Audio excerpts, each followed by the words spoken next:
खबर मैनपुरी से। झांसी की घटना को लेकर बोली डिंपल यादव। कहा कि हम संवेदना देना चाहते हैं सभी परिवार वालों को और सरकार से मांग करते हैं कि इसकी छानबीन होनी चाहिए और जो दोषी है उस पर 100% कार्यवाही करें। कहा यह सरकार साथ ही पीड़ित परिवार वालों को मुआवजा दे।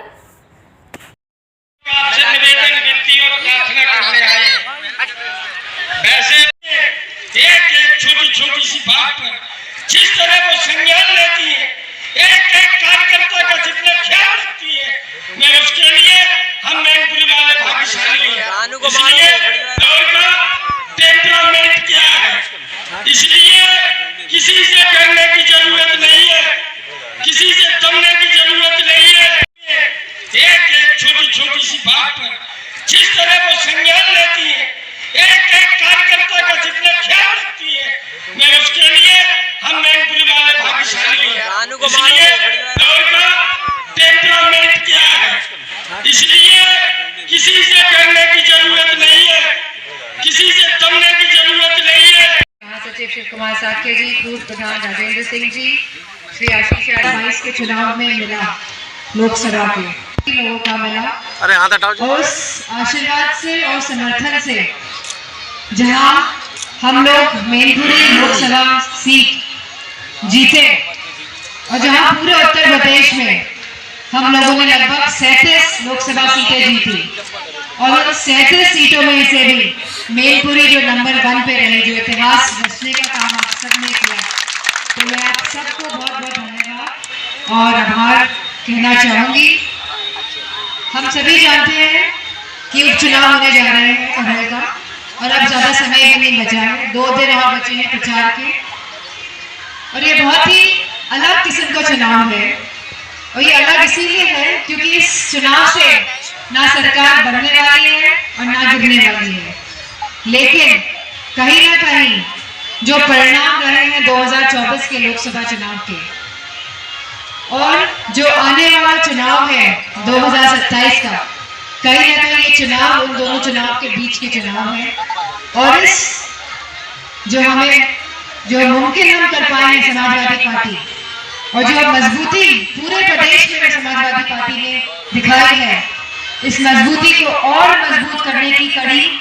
मैनपुरी हमारे कन्नौज के विधानसभा उपचुनाव की 2027 के चुनाव की नींव ढालने का भी काम करेंगे। और कहा जाता है अगर नींव मजबूत हो तभी घर मजबूत बनता है। मुझे पूरा भरोसा है कि जहां हमारे राष्ट्रीय अध्यक्ष जी पीडीए की जो रणनीति लेके आए हैं और जहां भारतीय जनता पार्टी वाले कहीं ना कहीं इस रणनीति से घबरा गए हैं, तभी ये बांटने और काटने की बात करते हैं। लेकिन मैं आप सबको कहना चाहती हूँ कि अब हमारा पूरा पीडीए समाज एक साथ जुड़ गया है और ये बंटने वाला तो नहीं है, लेकिन हम सब मिलकर आगे बढ़ने वाले जरूर हैं। तो भय की राजनीति जो करते थे, जो बुलडोजर दिखाते थे, तो आज सुप्रीम कोर्ट ने भी कहा है कि बुलडोजर जो है ये अत्याचार का प्रतीक है। और जिस तरह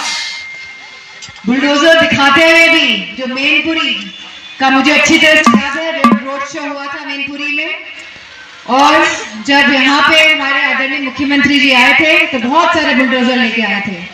और पूरी मैनपुरी लोकसभा ने बुलडोजर देखा और देखने के बाद फिर वोट साइकिल दबा दबा के उनको जवाब दिया। तो जहाँ मैनपुरी और आसपास के सभी क्षेत्रों में सभी लोगों ने इनके बुलडोजर को नकारने का काम किया है, वहीं पूरे प्रदेश में भी इनके बुलडोजर को नकार दिया गया है। और इस भय की वजह से, इस डर की वजह से ये लोग बांटने और काटने की बात कर रहे हैं, जिससे कि इनको पता तो है कि वोट तो अब खिसक ही गया है, तो झूठ पैदा करो और वोट बटोरो। और अंग्रेजों का बहुत पुराना ये नारा है कि डिवाइड एंड रूल, यानी कि बांटो और राज करो। लेकिन मुझे खुशी इस बात की है आज सभी समाज, हमारा पीडीए का समाज, हमारे सभी भाई बहन, हमारे सभी जवान और किसान सब एक होके, एक मत होके इस सरकार को हटाने चाह रहे हैं और चाह चुके हैं। 2024 में यह पूर्ण तरह से ये निश्चित हो गया है कि 2027 में भारतीय जनता पार्टी जा रही है और समाजवादी पार्टी आ रही है। ये बहुत ही दर्दनाक बात है। जिस तरह की बच्चे क्योंकि आईसीयू में थे या वहाँ अस्पताल में थे, उसके बावजूद भी सरकार या वहाँ के अधिकारियों की जो देखा गया है कि कार्यवाही कोई नहीं करी गई है और जिस 10 मासूम बच्चों की वहाँ पे डेथ हुई है, हम संवेदना देना चाहते हैं उसके परिवार, सभी परिवार वालों को, और साथ ही सरकार से कहेंगे कि इसकी छानबीन होनी चाहिए और जो दोषी है इसमें उसको 100% इसमें कार्यवाही करे सरकार, और साथ ही जो परिवार वाले उनको मुआवजा देने का भी कार्य करें।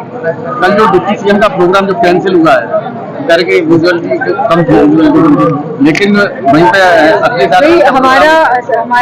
जो कार्यक्रम था राष्ट्रीय अध्यक्ष जी का, वो पूर्ण रूप से संपन्न हुआ और भारी मात्रा में हमारे लोग आए थे और रैली बहुत अच्छी हुई है। अब हमें नहीं पता कि